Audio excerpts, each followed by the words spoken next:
আপনার নাম কি? মহাবল মন্ডল। আপনারা কোন দল থেকে আইএসএফে যোগ সিপিএম থেকে। সিপিএম থেকে কতজন? আমার 400-450 হবে।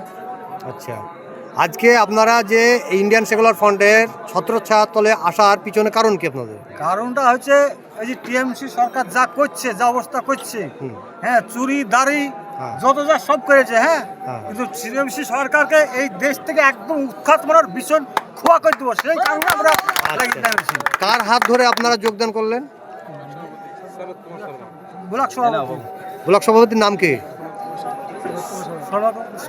সনৎ কুমার শর্মা মহাশয়ের হাত ধরে আপনারা আইএসএফে যোগ দিলেন। আচ্ছা, আপনি যে আইএসএফে যোগ দিলেন, এর আগে তো সিপিএম করতেন। হ্যাঁ, সিপিএম। আচ্ছা, সিপিএম থেকে আপনারা কিছু করতে পারেননি? না।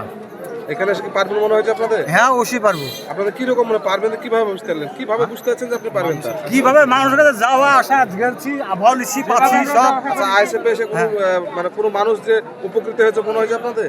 না, হ্যাঁ, উপকৃত হয়েছে মনে হয়েছে কি? যে কোনো অন্য আমার এলাকা হয়তো আইএসএফ এর সেই ক্ষমতা নয়, অন্যান্য জায়গা আছে, তারা কি উপকৃত হয়েছে? ওই দেখে আপনি কি আইএসএফ করছেন, না আপনার কোনো লোভ লালসা দেখানো হয়েছে? না, লোভ লালসা না, লোভ লালসা কোনো না, এখানকার আইএসএফ এর আমরা লোভ না, আমরা মজুর আইএসএফ এর কোনো নেতা আপনাদের ভয় দেখে আইএসএফ না, না, না, এখানে নওশাদ সিদ্দিকী ভাইজানের যে আদর্শ, সেই আদর্শ থেকে আপনারা ওই কি আদর্শ দেখি। আচ্ছা আচ্ছা, ওকে, ধন্যবাদ।